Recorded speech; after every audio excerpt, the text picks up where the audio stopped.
So it is my pleasure to introduce Dr. Stephen Frisson from the School of Psychology at the University of Birmingham. Dr. Stephen's main area of interest is semantic processing, particularly at the lexical level. He's interested in how we choose the right interpretation of a word among many others, and how we integrate the meaning of words into the larger syntactic and semantic context. And his studies and the projects he supervises mainly involve eye tracking. And today his title of speech will be using eye movements in language research, examples, advantages and limitations. So based on your answer to the questions in the registration form, we know that eye tracking is very popular among participants. So I'm sure that Dr. Stephen's speech will be of great interest to many of us. So the floor is yours.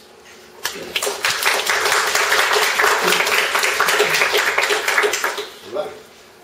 Thanks for the introduction. A few caveats first. I'm partly going to speak about my own research. Second thing is, this is basically eye tracking 101. This is very elementary. This is a condensed version of something that I teach at level 3, and I take 10 hours for that, and I'm trying to do it in half an hour here.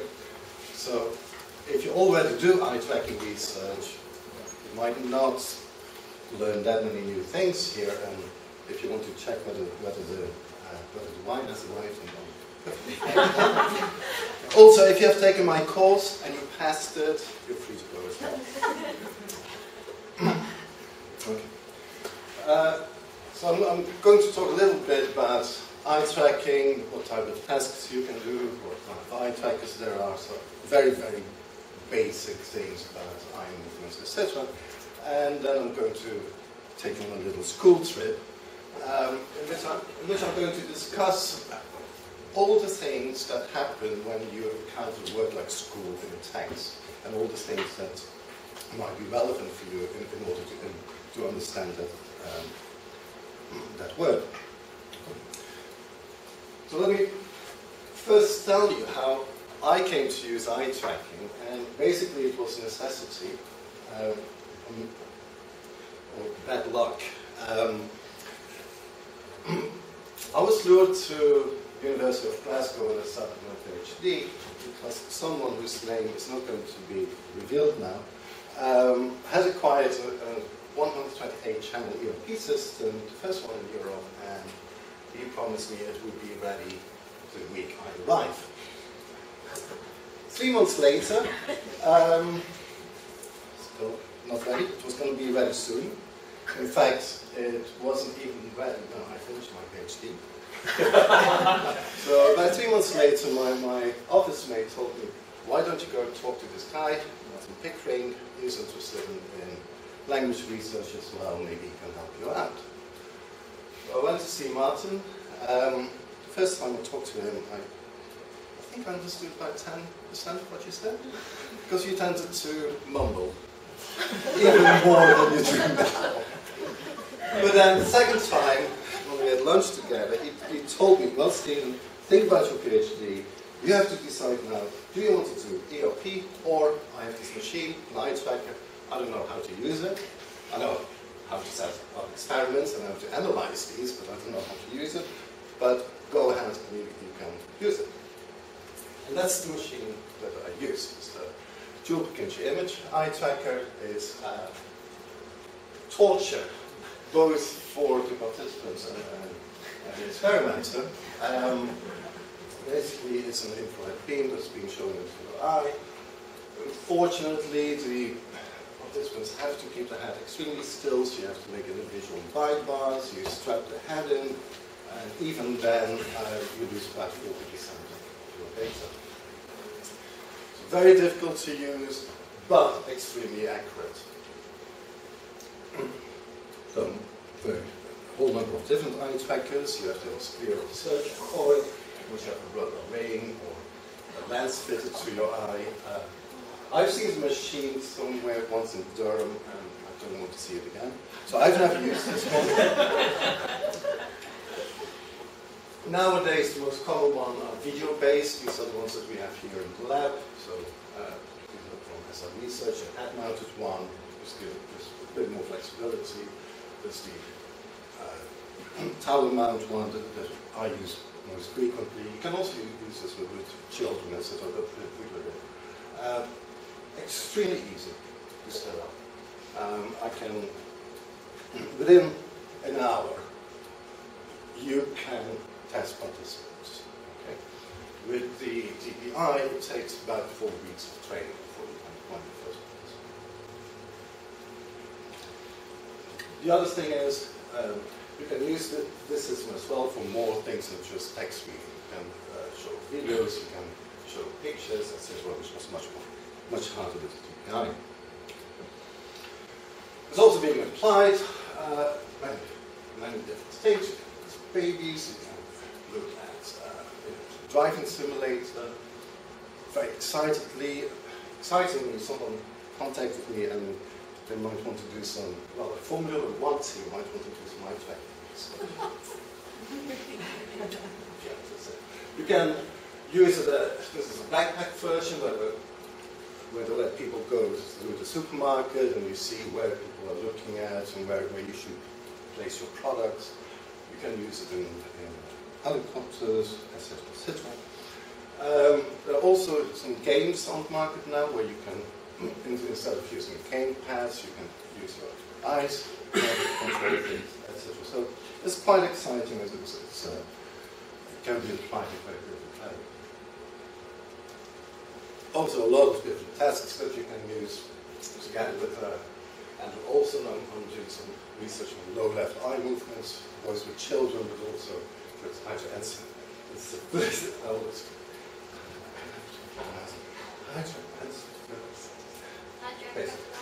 yes, there you go.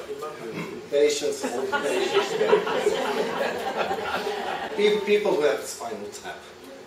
And until I started this research, I always thought spinal tap was just moving. You can do things like the classic Keysound task. If you want to know more about this, Jessica Wang developed this. You can do what was known as visual world experiments, where you have a boy, and once they do this edible, and then the participant would hear a sentence like, the boy will eat a cake, and you see that people have anticipatory eye movements, and they start looking at cake even before they hear cake. Interestingly, we did this with children quite recently. Typically, developing children do exactly the same as adults. Autistic children, they wait until they hear cake before they start moving their eyes. But now, for the rest of the talk, I'm going to concentrate on text reading. And just to give you some flavor of what it looks like, this is from an experiment where people had to read excerpts of Dr. Seuss books. And this is eye. Usually we only track one eye. You can track both eyes. If you have 2 eye tracks, the same. You can use the same time. Usually it's only one eye with that. There is, when you use 2 eye tracks, you can look at the convergence and divergence of those 2 eyes, and there is a bit of variance depending on where they are looking at.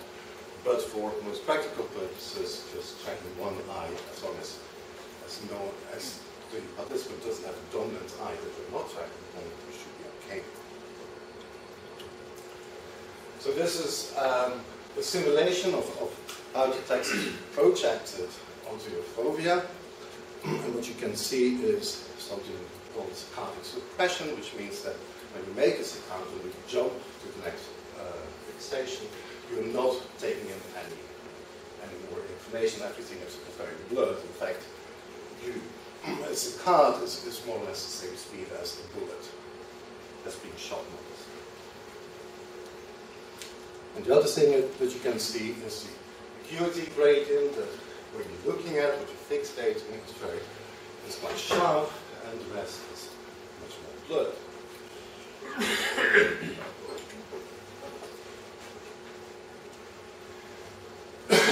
So we are interested, when we analyze these things, we are interested in fixations. How long does someone look at a particular word, a particular region in the text? Normal fixation duration on words is about 225 milliseconds to 20 seconds. saccades and regressions. So when you go to your next fixation, basically the reason why we need to make saccades is to bring the text into fovea, because as you can see, everything a little bit outside of the word that you're looking at is quite blurred. And you can look at skipping, so functional words are skipped very often, while complex words are much less. But that also depends on, for example, how frequent the word is, the next word that you should be reading, that is predictable.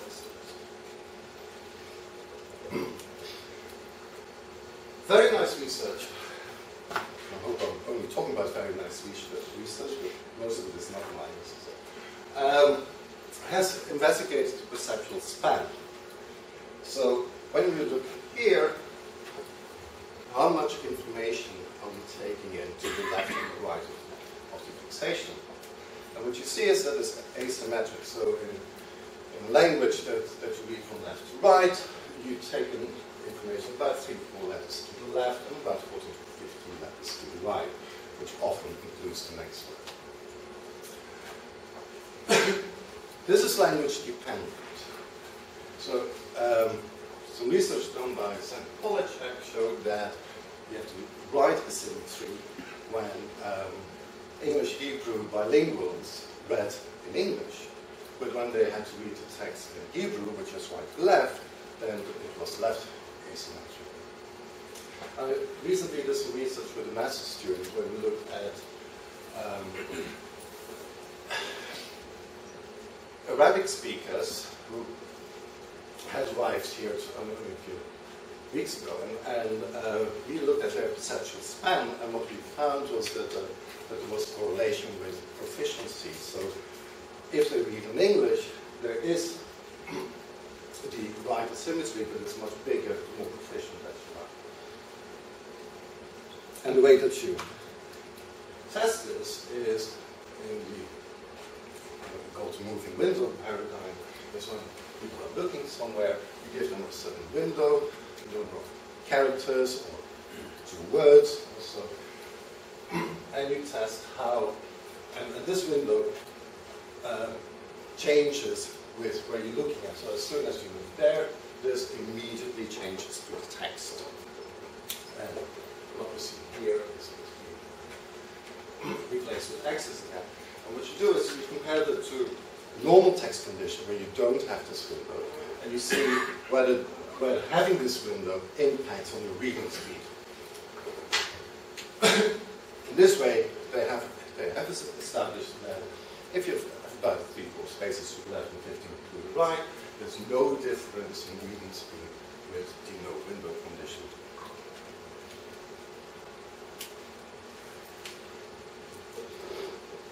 Martin remembers these sentences from one of the experiments we did and haven't published yet. So there are a whole lot of different measures that you get when you write an experiment.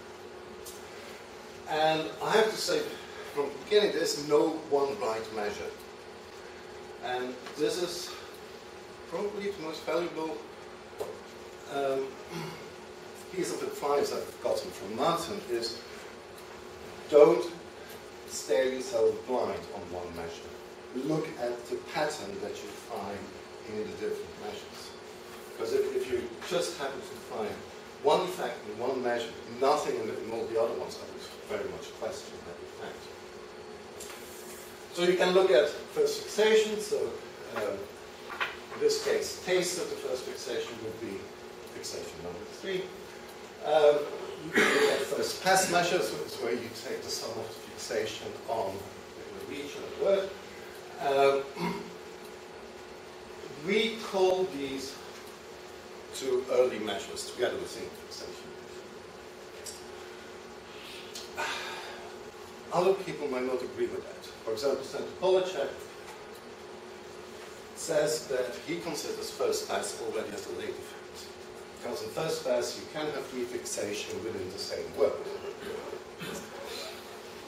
For our purposes, which is more semantic processing, I think we can say that these measures are closer, or This is the earliest indication that we have of how people process something.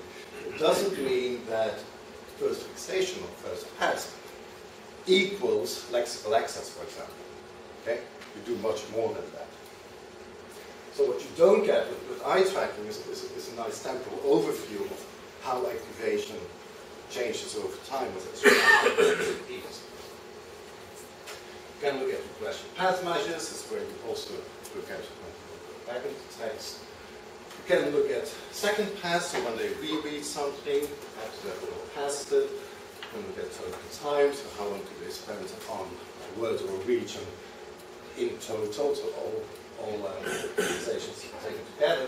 You can look at regressions, how often do you make regression, etc. Now, there's one thing that we have to keep in mind is that when you analyze these data, is that most of these measures are not independent from each other. So the first fixation is also subsumed in the first pass measure, is also subsumed in the regression path measure, and also in the total time measure. Okay? So if you say total time is a late measure, well, it also includes a lot of early processing.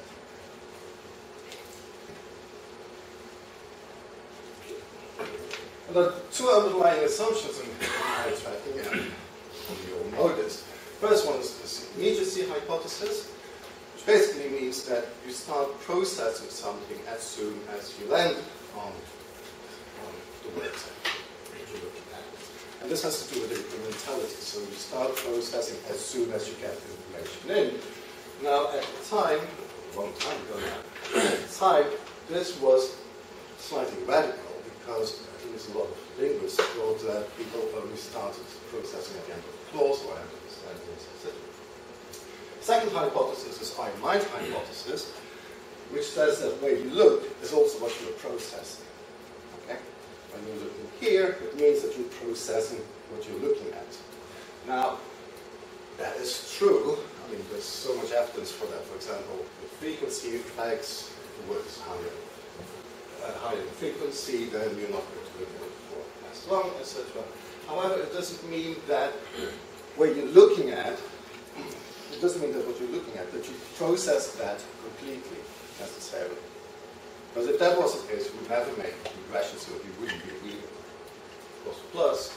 You also have something which is known as spillover effects, which means that you can still find the effect of your manipulation on the following regions in text. Some good and bad stuff about eye tracking. It's relatively natural, so you don't have word-by-word reading. You have to press a button in order to get the next word. So you can also have vocal pre-processing, which you can't have with self-paced reading. In contrast to lexical decision tasks, you don't have 50% non-words. You don't have to decide whether the word that you're processing is a word or non-word. You just assume that this word is reading the text. On the other hand, text that we use can be quite stilted. Now, people have eye track participants who read all the books, and all the basic effects come out there as well. As I said, it's relatively easy to learn how to eye track, but it's also very labor intensive. So pre-processing of your data before you can do the analysis is very time consuming. It is relatively cheap nowadays, it used to be much more expensive, which is also a bad thing, I think. Personally, I think because it is so cheap, quite a number of people have acquired an eye tracker and don't really know what they're doing. I'm not naming names. It's highly accurate, both temporally and spatially, but it cannot tell you anything about brain organization, for example. Okay? You just look at reading times, you don't know which part of the brain is being involved there. It's non-invasive, you can use it with patients. Recently we are tracking patients with right and left knee plaque, etc. You can use it with very young children. It gives you many measures which allows you to make a distinction between early and later processing, which is something you can't do with, for example, self-paced reading. Which is also, having all these measures, is also a bit of a drawback. As I said before, there's no right measure that you have to use. So the measure that you want to look at, maybe most closely, is the one which you think is most likely to show an effect. I mean, you always analyze all the measures, of course, but if you, for example, if you're interested in the sort of frequency effect, then it should come out in one of the earliest measures. If it doesn't come out there, you have a problem. But if you only find a late measure, that doesn't mean that you're not doing anything beforehand. Okay?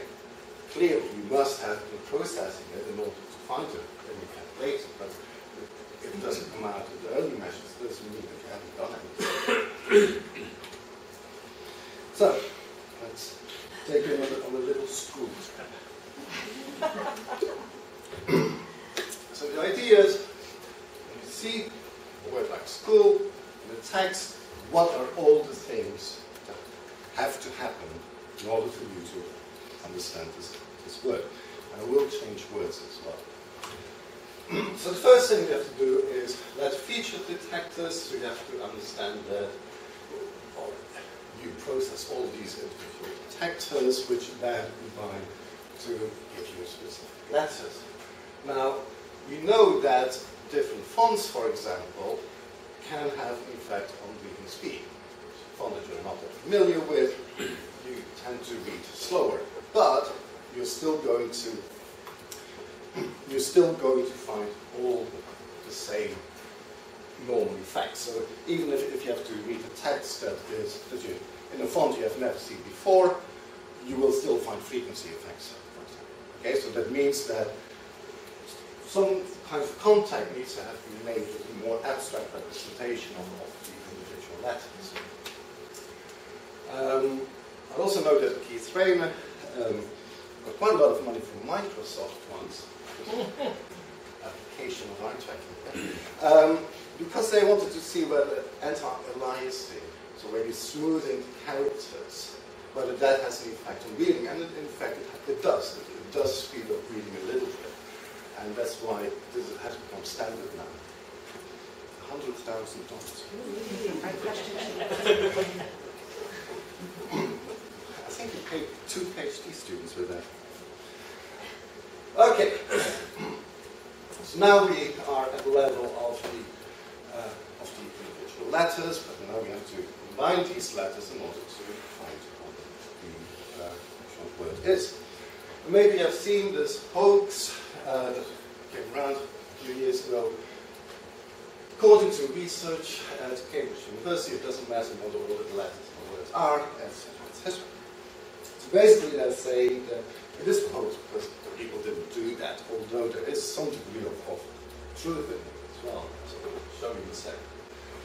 So that's basically saying, whether you jumble up all these letters, you're fine, you can read it as easily as normal text. So the question in this kind of research, which is called the letter transposition, is they have been looking at if you change 2 letters, whether that has an effect on fixation times. And the way that they did it was with what is known as the boundary change technique. So the asterisk is where you're fixating. This is the target word, and there's an invisible boundary just before the target word. When you cross the boundary during the card, the target word changes from a certain preview to the actual word. You don't notice this change. Okay? It happens during the saccadic movement, and it's so fast. In most cases, people don't notice it, or they see a little flick. So as long as you're to the left of it, it has this kind of preview. Across it, you see the actual target word. And then what they did, what Rebecca Johnson did, is she looked at when she compared when you had target word that in the preview had transposed letters, so 2 letters that were switched around, versus a preview where you had 2 letters that were replaced with other letters, so that you effectively all like that. And what you found was that in early processing, when it was transposed, you read it as fast as the baseline when you didn't have a change. When the target word and preview word were both the actual word. But in later processing, they did find an effect there. And this seems to suggest that in early processing, you did find an immediate effect of letter change. So if the letters have changed while transposed, you did find lower priming there. And this indicates that at least in early process, very early processing, the letter identity is more important than the letter position. So you extract information from the individual letters, but where they are in the word is not that important at that level. They also looked at where the transposition happened, and they found that when the transposition is word initial, so when, for example, the first two letters are being transposed, that slows you down more than when the last two letters are transposed. And that slows you down more than when letters in the middle were transposed. Okay? That indicates that the outside of the word, and especially the beginning of the word, is more important when processing than things in the middle. We also found some interesting differences between the processing speed of vowels and consonants. Good. Next step, morphology.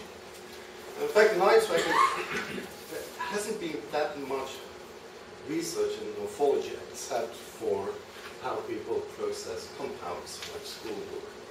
The question that I've been asking there, which has also been asked over and over again in next sessions, is when you see a compound like schoolbook, are you going to decompose this word into the two individual lexemes, into school and book? And how can you test that? Well, you take two compounds, farmhouse and graveyard, and more or less equal in frequency.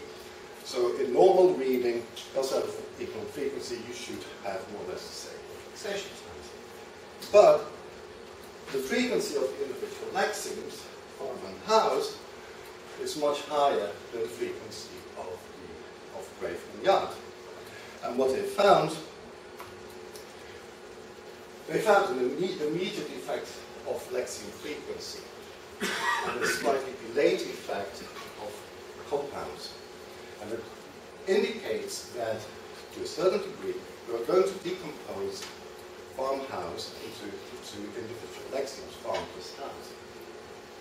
But there's also a whole word representation, because otherwise we wouldn't have found whole word frequency effects.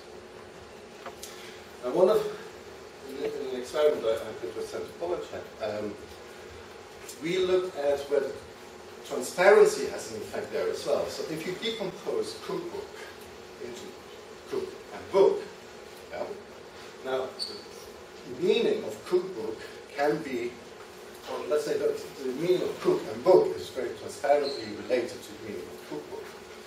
Now if you have a compound like honeymoon or cocktail, if you decompose that, then the meaning of honey and moon doesn't really have much to do with honeymoon, at least not in my experience. And what we found there is you still find lexeme frequency effects from transparent and opaque compounds, which indicates that you do have morphological decomposition, but we didn't find any effect of semantic transparency. Okay? So you read honeymoon as fast as cookbook. It's not completely clear because Barbara Juhasz found a small effect of transparency, but it's certainly not as strong as the frequency effect. So this might indicate that there are different levels of morphological decomposition that you can decompose at the morphologographic level, but maybe not to the morphosemantic level. Okay. Next, phonology. Phonology notes. Phonology.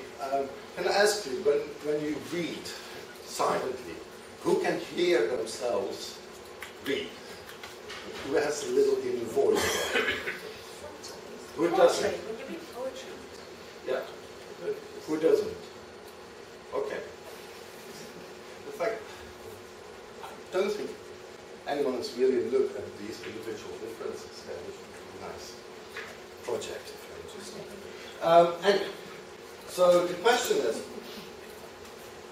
even when you read silently, are you also going to activate the phonology of the word? And it turns out, yes, you do. And to quite a high level of specification, in fact. It has been shown in an experiment by Jane Ashby and Clifton, where they compared two words which were equal in frequency and length, etc. But one word had two stressed syllables and one, and you can see that even in silent reading, that multiplication, where you have two stressed syllables, take longer than experiment where you only have one stressed syllable. And if you ask people to just read it aloud, you find a difference. And I really love this experiment. So this is by Reed Phillick and colleague. She tested these little limericks. There was an young runner from Bath who stumbled and fell on the path. She didn't get picked as the coach was quite strict, so she gave the position to cat, at least mine. But people from the north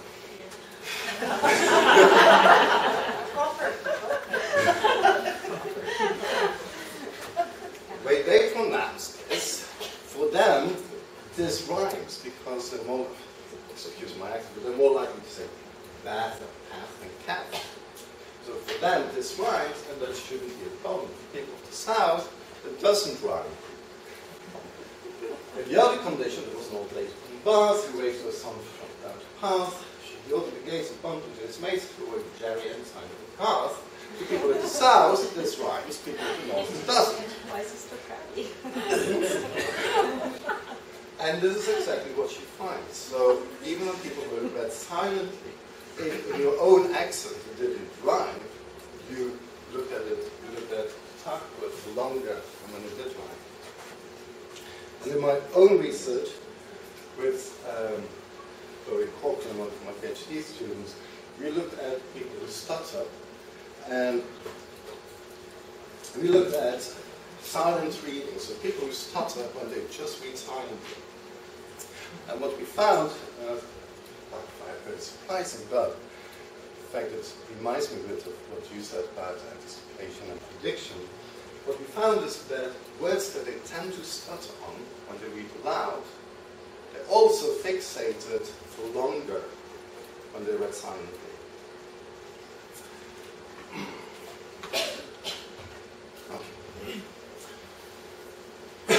So, orthography has an effect, phonology has an effect, and in a recent paper, I was interested in seeing how fast this information came about and how well these different kinds of information prime. So in the mass priming experiment, you all know what that is like.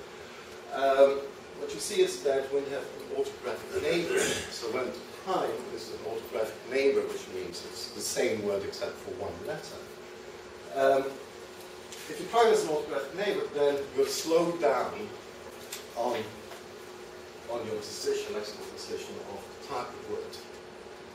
Okay? And the reason for that is because at lexical level you have competition between individual words. Now, one of the things that I noticed in this in these experiments is that they hardly ever made a distinction between orthographic and phonological priming. So a lot of these orthographic neighbors are also have a very high level of phonological overlap. So that's one of the things that I wanted to check, and I also wanted to learn a new technique, which is mass priming.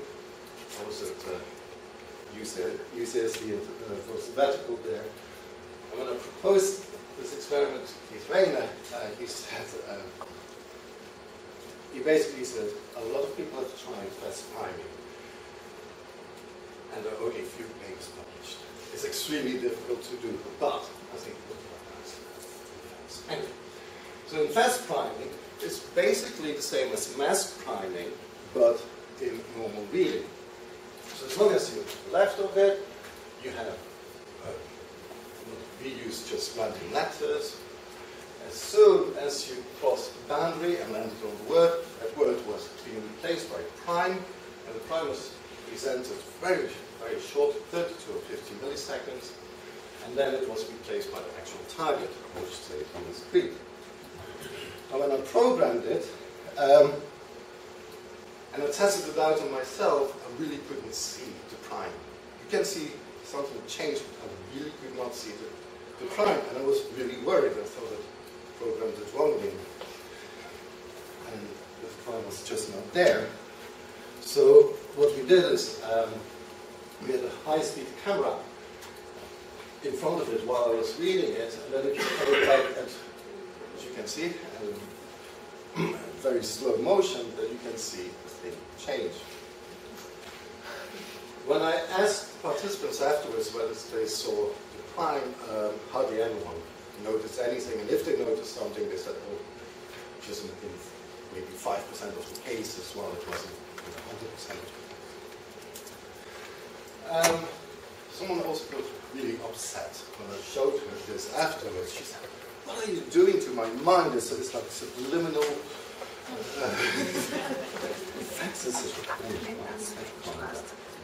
So, we had different kinds of overlap, where you had high autographic and high phonological overlap, where, for example, you had wheelchair, notice a track was presented for 32 milliseconds, which was changed. High autographic and low phonological overlap, where you had just a bear, which was then changed to here. So it's different phonology, or where you have high phonological and low autographic overlap, and root. And to make a very long story short, what we found is significant facilitation.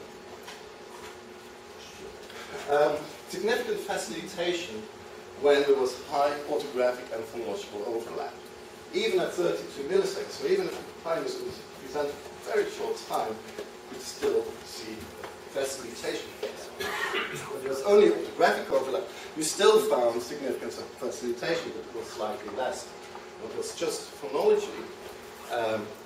We didn't find any, well, hardly any significant effects. There's one effect in F1 which was not in F2.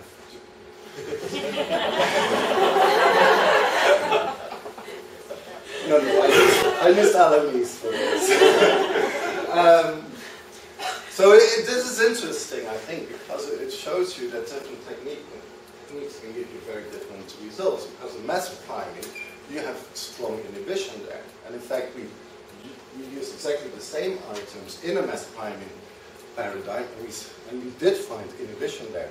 But in fast priming, which most people is the same as mass priming, we find facilitation. And this seems to suggest that with fast priming, you might be tapping into an earlier stage of processing, more at the sublexical level rather than the lexical level, which is also more in line with results from the RP. Okay. Next. A word doesn't just appear by itself, it appears in context. We know that preceding context has an effect on how long you will be looking at something. The teacher dreaded another day at the school is much more predictable than the athlete dreaded another day at the school. And you can see that people are looking at school for less, they skip school more often, etc. So preceding context influences how you look at a word like school. But also the following context. So we know about parafocal processing, we know that when you're looking at a set of words, we already start processing the next word. And I think the nicest indication of this is in some experiments by Israel, where I have a word, the target word, and when people were looking at it, they would take away the target word after 60 milliseconds. Okay? So after 60 milliseconds after you land on the word goes away. And then for the next word and the next word, etc. And the people were basically staring at blank space. It did not have an effect on the reading speed. People read these sentences when these things disappeared as fast as when it just stayed on the screen. Which indicates that within 60 milliseconds you already have enough information, low-level information, into your system in order to process what you have there. But when the next word was being taken away, so when you look at school, and after 60 milliseconds, the next word was taken away, that really impacted on your reading. One of the questions that is debated is what type of information you are going to extract from the next word. And there's good evidence that we get orthographic information from it, things like word length, phonological information, etc. Whether we extract the meaning is less clear. Now, in quite a few cases, we must process the next word to the level of meaning as well, because otherwise you wouldn't expect to find any skip. So the word is very predictable, you're more likely to skip. But in these less extreme cases, when you do the boundary change technique, you can find effects of when this word was graphically similar to the target word, you can find it, but when it's only semantically related to a tune instead of song, you don't get it. Right. Next, syntax. I'll try to wrap it up in a few minutes. Next, syntax, we also have to build all these syntactic trees. For linguists, this is very nice because you can sit down in the easy chair and look at the whole sentence and start constructing the tree.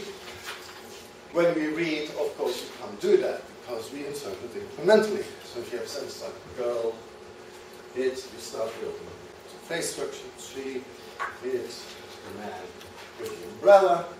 Now you can interpret that as the girl hitting the man holding the umbrella, or as she using the umbrella to hit the man. And the question is, which structure are you going to build? And there's a whole discussion about that, and if you want to know more, Martin picking this in. Next, semantics. We're still looking at processing of that one word.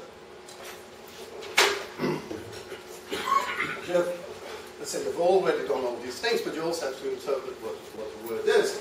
And in a sense, like for example, school. School refers to physical thing, and so far to talk to the school. Hopefully it's not talking to a building, but to the institution housed there. And some of the things that I have found is that when a word has multiple meanings, when it's a homonym, you're going to start activating both meanings immediately. So as soon as you land on that word, you start activating these two meanings. Level of activation is dependent on the frequency of the individual meaning and on whether you have contextual support. I'm taking far too long to go into this. What we found in the experiment, this is my first PhD experiment. What we found is that when the meaning or when two interpretations are semantically related to each other, you don't find it immediate frequency effect. You only find it much more delayed effect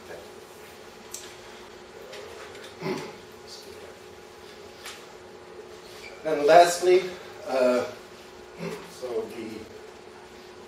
it is not enough to just activate the meaning of the word, but we also have to interpret that in a larger text and larger context.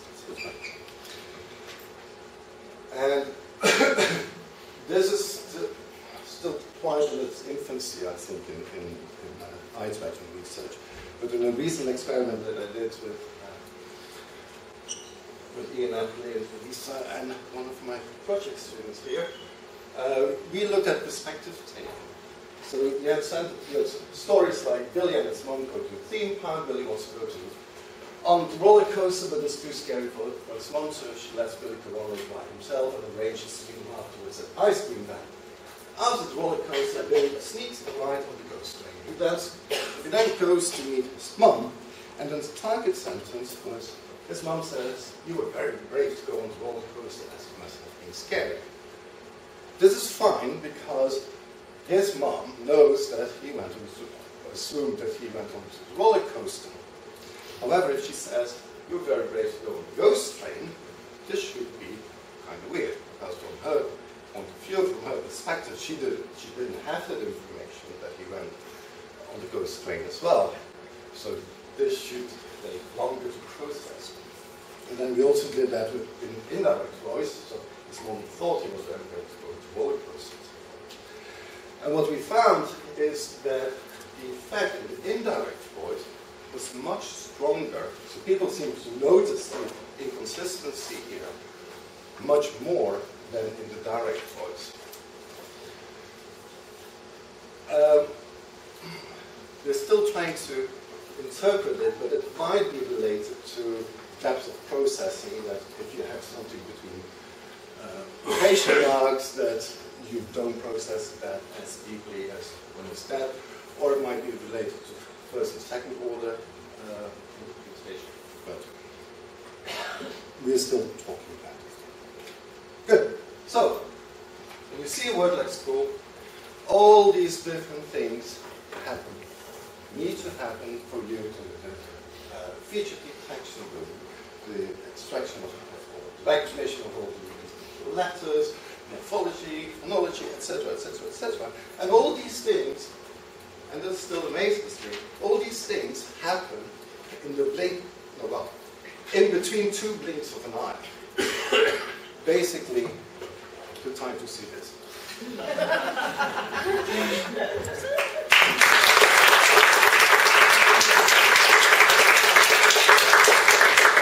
Thank you very much, Dr. Frisson, for this very informative talk, and thank you for the short journey you took us in the history of eye trackers. All right, so if you have any questions, you are more than welcome. Yes, please. I really enjoyed that because I don't do eye tracking research, so actually it's really good for me to have an introduction. Talking about the multiple measures right at the beginning, and I know that, I know it's a very different paradigm, but in EEG you interpret these early and late components, and you assign them to different early and late cognitive processes. Mm-hmm. Do people make the same kind of arguments in eye tracking? So I mean, I know you said it's contentious, but I'm just kind of curious if there are, how you interpret these different, because it feels to me like the ones where people are going back is a sort of re-evaluation. I don't know. I'm just kind of curious what the literature says. Yeah. As I said, there's no repeatment effect. So post-fixation does not mean early autographic processing. So you don't get that level of detail. However, in the last few years, they have combined eye tracking with ERP. And I think this is really exciting. And in fact, I'm involved in a project with Andrea as well, with someone in Germany, where we test the exact same experiment with eye tracking and then eliminating ERP. And some of the preliminary results that we had was that the early effect that was found in Germany was an N400 effect corresponded to quite an early effect here, while the late shift was more in line with the later effect of the night. But there's a lot to be done there. So there's not a consistency then in the sort of effects that pop up when you look at first fixation and first pass versus what might pop up when you look at the second pass. If you see what I mean? Like you... No, not necessarily, because in most of my semantic research, not only mine, but most people who look at semantics and mathematics, they tend to violate the effects, but not necessarily so. So if you have a sentence that doesn't make sense. So, for example, if you say she used a pump to inflate carrots, then you already see very early processing that this gives you a problem. But if it's something that is not impossible, but less likely, when you have G used in X to cut the carrots, something like that tends to show up in later processing. Unfortunately, we are kind of scheduled, so we are not going to have any more questions, but we will go and discuss it during the coffee break. So please join us, and thank you very much.